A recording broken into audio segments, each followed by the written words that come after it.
I really think the American dream is just being able to do what you love for a living. It seems pretty simple. Not everybody can be Donald Trump. I don't want to be Donald Trump. He's kind of a jerk. But you know, if I work at a wine bar right up the street, and I work with a lot of smart people. One of them has a 6-year degree in economics. One of them has an 8-year degree in languages and that kind of thing. And they're sitting there slinging wine because it makes them happy.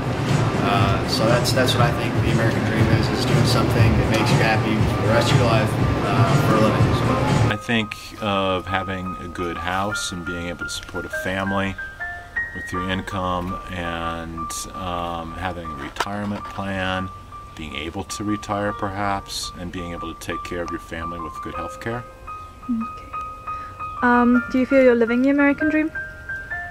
I think I'm probably skating by on the lower margins of the American dream.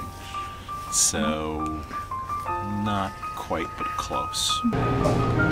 I haven't found what mine is yet, but everybody's got one. Hopefully, I'll be able to get a house in that and get a better job. But for right now, this is fine. You know, they say good job, wife, 2 kids, white picket fence, whatever, and what have you.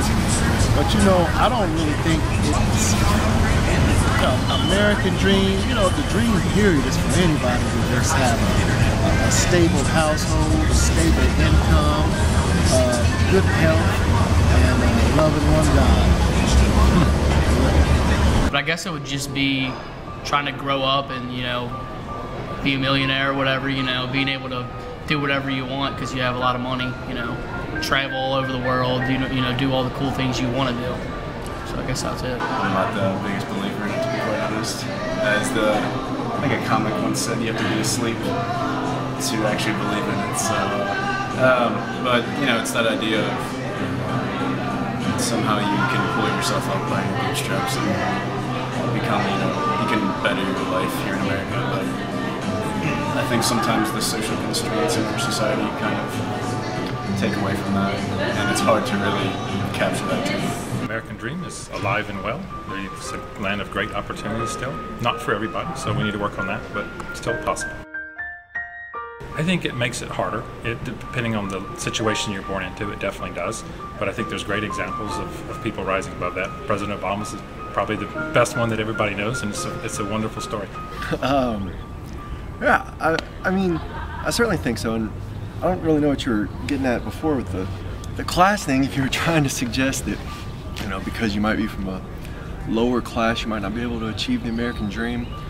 Obviously, I think that whatever the American dream is, that's probably evolved over time.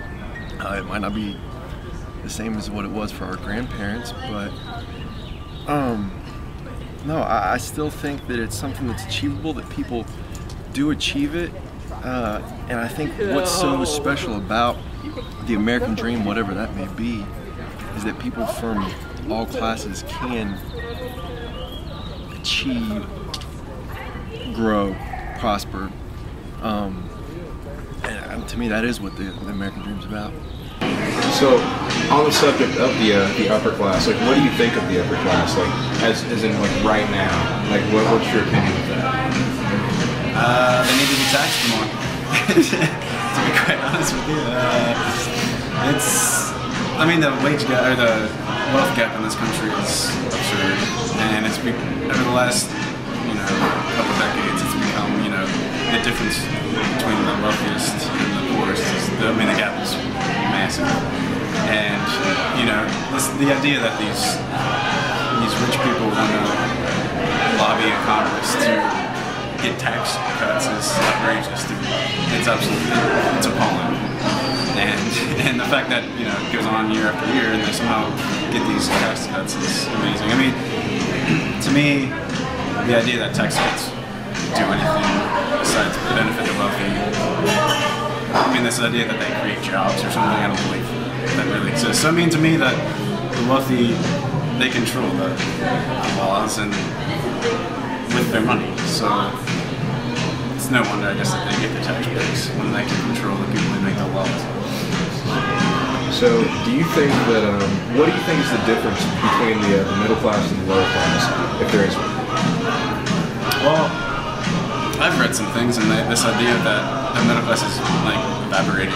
The American middle class, it's this idea that you either become, epitomize the American dream and become this wealthy individual, all that stuff, or you fall by the wayside and become lower class. And I think lately it's like a blending. I think the lower class and middle class, and I do think it is kind of disappearing, and it's disappointing. I mean, honestly, I come from a middle class. I mean, I'm definitely not upper class. I mean, I come from a middle class family, and I think you value things more from middle class and not from upper class. So, and you definitely value things from a lower class perspective. So, but for me, I guess I have a bias because I come from the middle class, and I don't like to see it disappear, which I think it is, unfortunately. So I think something needs to be done now, not tomorrow, but in America, you have a better chance than anywhere else. That's my opinion. That they got everything and don't have to work like we do to make a living. So, what do you think about the lower and middle class? We're struggling really bad, in my opinion, I do believe. In looking at the perspectives of the responses that we got, it seemed that everyone wanted to reflect the hard work that they put into their lives, and everyone felt that they kind of were that lower half when it comes to the class system, and they work hard themselves and try not to interfere with anyone else's dreams, and kind of had an us versus them mentality to the way they answered the question, and definitely felt that there was an upper class who had something more than them, and that there are people who don't get it as easy in life. And what that would mean is that these people don't have the opportunity to have stable families in the way that we generally view them. These people don't get to have the jobs that they want. People who struggle financially, the simple things, and that's kind of how everyone seemed to convey the American dream, just having the simple things within reach.